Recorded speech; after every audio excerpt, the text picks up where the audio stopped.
Hello मेरे प्यारे student, चलिए स्टार्ट किया जाता है। आपके घड़ी के बज चुके हैं 3:30 PM। सो फटाफट से आप अपनी क्लासेस में आ जाएंगे। Come on guys. और जितने भी गाइस जुड़ चुके हो ना, यहाँ पे लाइव चैट कर रहे हो, most welcome, well done guys. फटाफट से आप अपनी क्लासेस में आ जाएंगे, क्योंकि गाइस ऑलरेडी अगर आपकी जानकारी के लिए पता हो, आज यहाँ पे पढ़ाया जाएगा आपको क्रिया, साथ साथ क्रिया के साथ आपके अव्यय।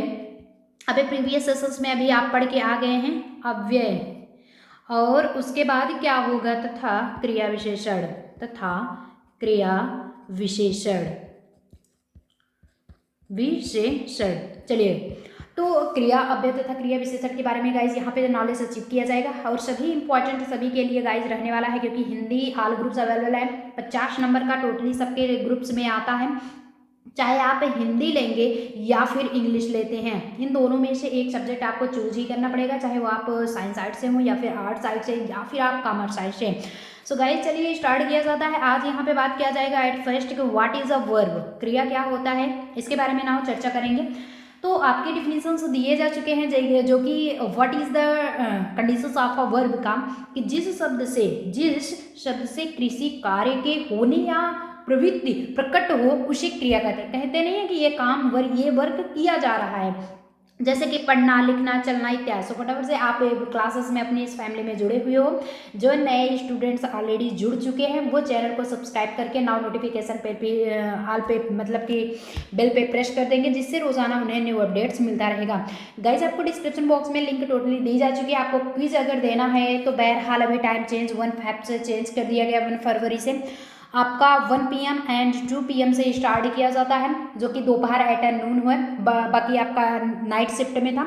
चलिए गाइस, वो सब डिस्क्रिप्शन बॉक्स में लिंक दिया गया है। @यूनियन क्लासेस करके टेलीग्राम आप ज्वाइन कर लीजिए, जिससे टोटली आपको इन्फॉर्मेशन वहाँ पे मिल जाएगा।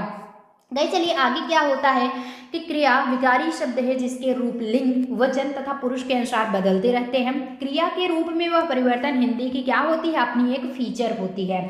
क्रिया का मूल धातु क्रिया के अंश को कहते हैं, जो कि प्राय सभी रूपों में अपनी उपस्थिति दर्शाता है। वस्तुतः जिन मूल अक्षरों से क्रिया का निर्माण होता है, कहने का मतलब है जो मूल अक्षर, जो मेन इंपॉर्टेंट जो अक्षर, जो वर्ड होते हैं, उन्हें क्या कहलाता है, धातु। देख रहे हैं, क्रिया में ही आपको धातु के भी डिफिनीशंस क्लियर हो गए।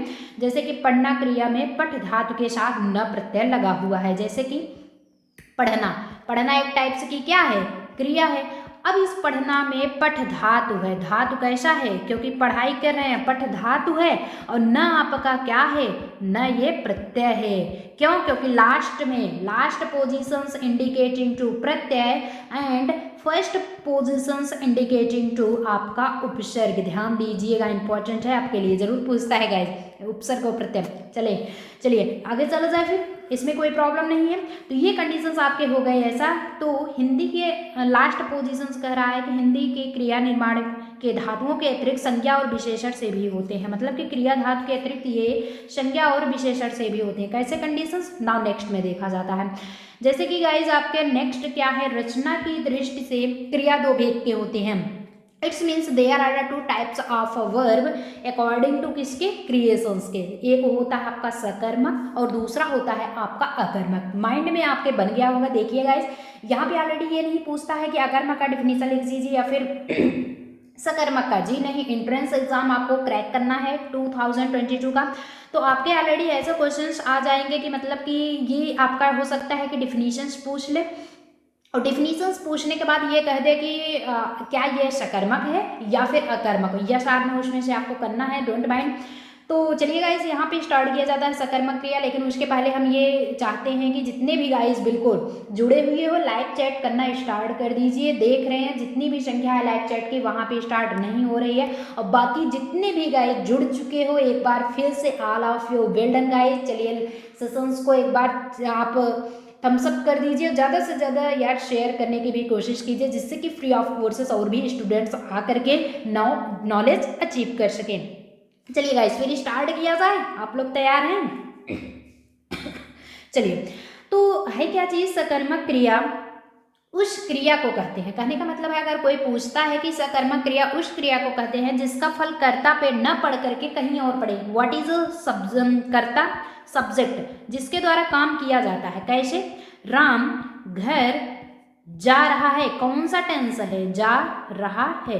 पहले तो ये है प्रेजेंट कॉन्टिन्यूअस टेंस, ये आपका गाइज प्रेजेंट कॉन्टिन्यूअस टेंस है। बाकी present continuous tens it's means जा रहा है, सो इज एम आर आपका हेल्पिंग वर्ब हो जाएगा। बाकी किसके द्वारा घर जाया जा रहा है, राम के द्वारा। राम यहाँ पे क्या होगा, कर्ता, कर्ता के द्वारा काम किया जा रहा है।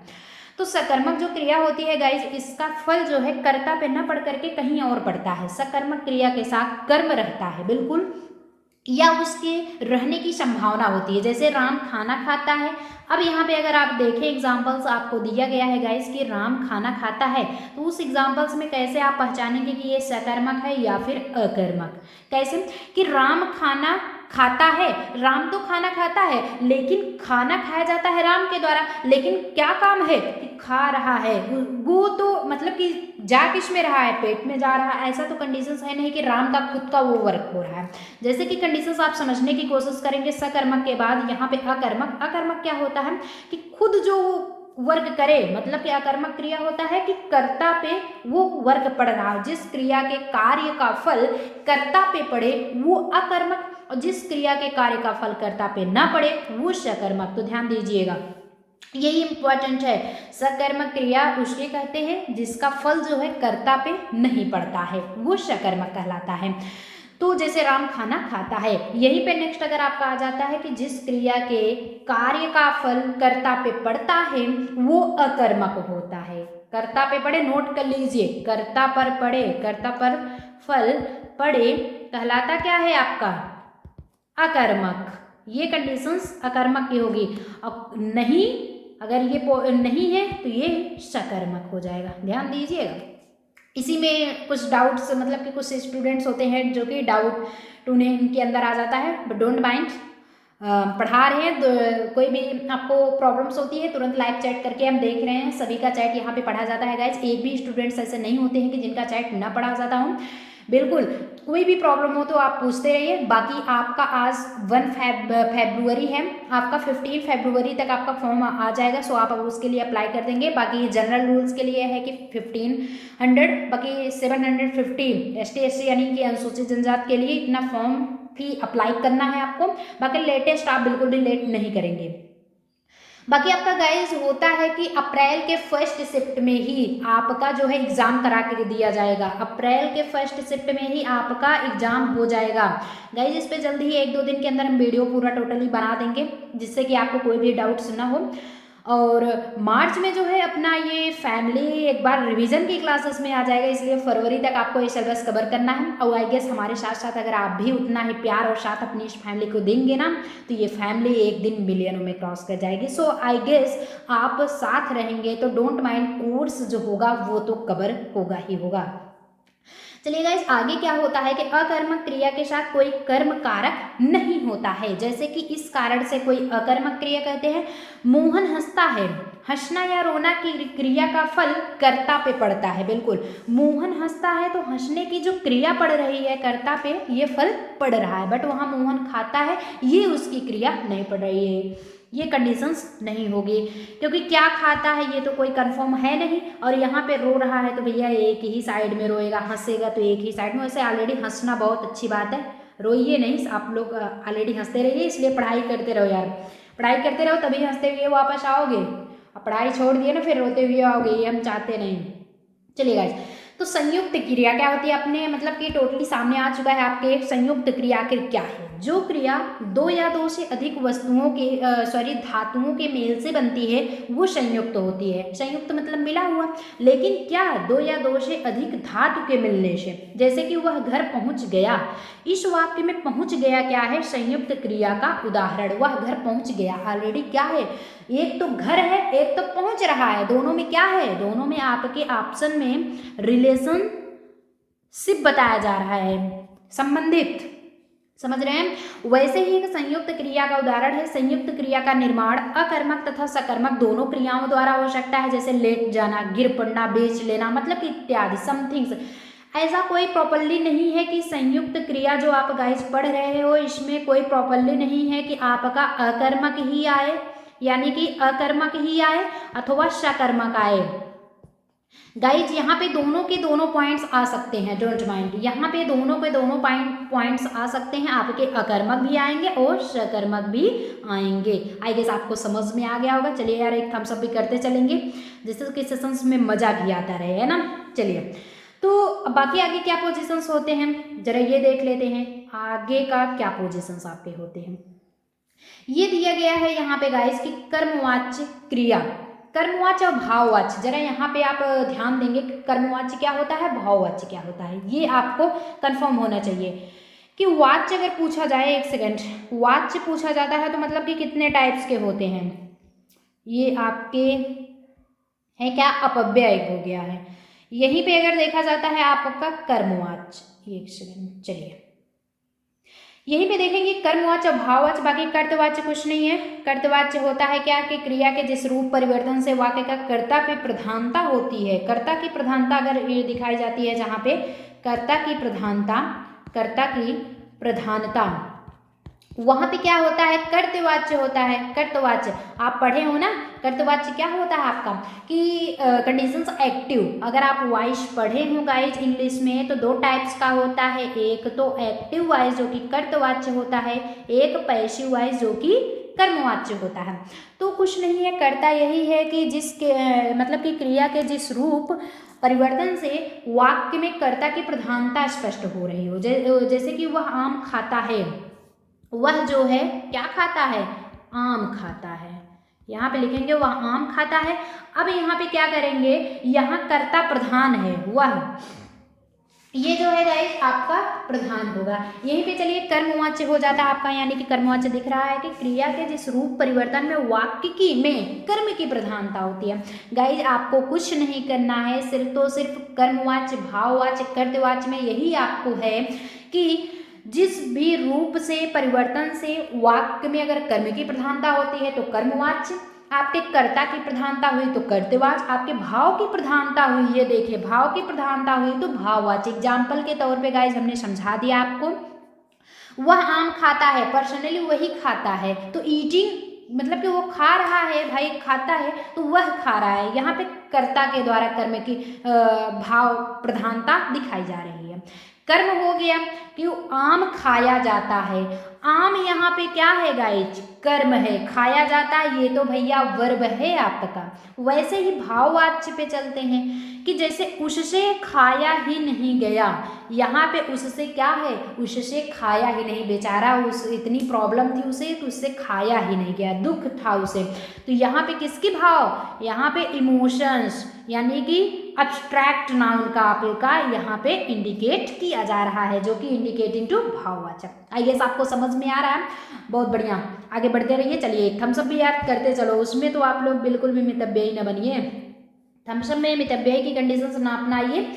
अब यहीं पे गाइज आपका होता है अपव्यय। अपव्यय क्या होता है, यहाँ पे चलिए देख लीजिए कि पूछता है कि व्हाट इज द अपव्यय, या फिर कुछ पूछ लेता है कि ठीक है क्या है आपका, क्या अपव्यय की कंडीशंस में आते हैं, जी बिल्कुल आते हैं। ऐसे शब्द जिनके रूप में लिंग, वचन, पुरुष, कारक इत्यादि में परिवर्तन के बावजूद कोई विकार उत्पन्न नहीं होता, कोई दोष उत्पन्न नहीं होता, अपव्यय कहलाते हैं। जैसे कि राम धीरे धीरे जाता है, यहाँ पे धीरे धीरे अपव्यय है। कैसे, कह क्या रहा है, कोई लिंग हो गया, वचन, पुरुष, कारक कुछ भी आता है बट परिवर्तन के बावजूद भी उसमें कोई विकार न उत्पन्न हो, ऐसे कंडीशंस आपके अपव्यय कहलाते हैं। जैसे यहाँ राम धीरे धीरे जाता है, कोई भी विकार इसमें उत्पन्न नहीं हो रहे हैं, यहाँ पे धीरे धीरे क्या कहलाएगा, अपव्यय। जैसे कि ऐसे शब्दों में किसी भी परिस्थिति में कोई परिवर्तन नहीं होता है कि doesn't any changing of any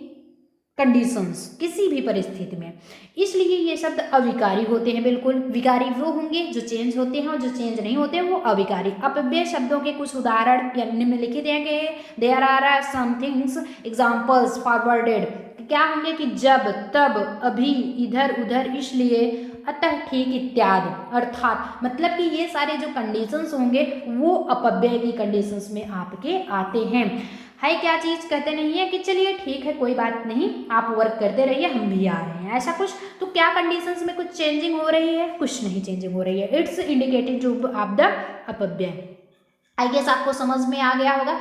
चलिए इसी क्लासेस में गाइज आपको बताया जाएगा क्रिया विशेषण। अभी गाइज आप नाउन यानी कि संज्ञा, प्रोनाउन, सर्वनाम पढ़ लिए टोटली, आपको वर्ब क्रिया के बारे में जानकारी हो चुकी है। अब यहाँ पे आप वर्ब के बाद अपव्यय भी देख लिए। लास्ट पोजीशंस आपके क्रिया विशेषण जो कि एडवर्ब कहलाता है।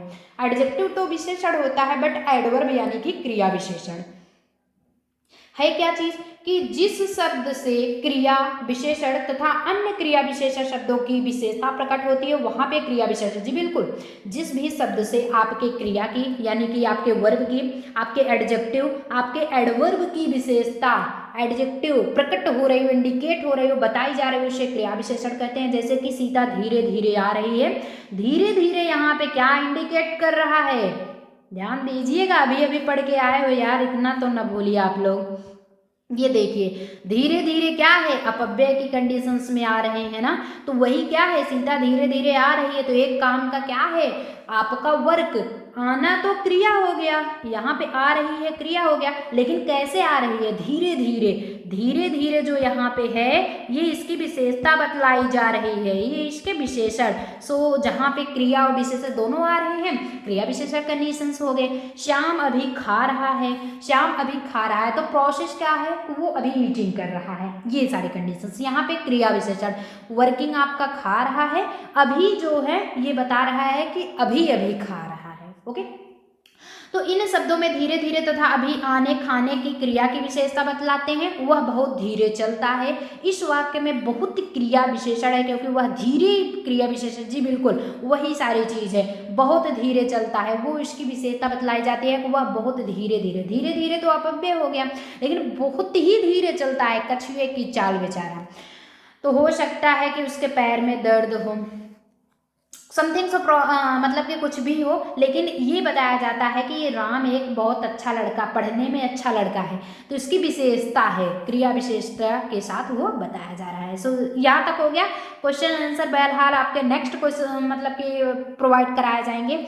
आज बस यहीं तक, मिलेंगे नेक्स्ट सेशंस में। किसी को कुछ समथिंग से कुछ पूछना, कोई प्रॉब्लम, आपके क्रिया अपव्यय तथा क्रिया विशेषण के बारे में आपको जानकारी अचीव हो चुकी है।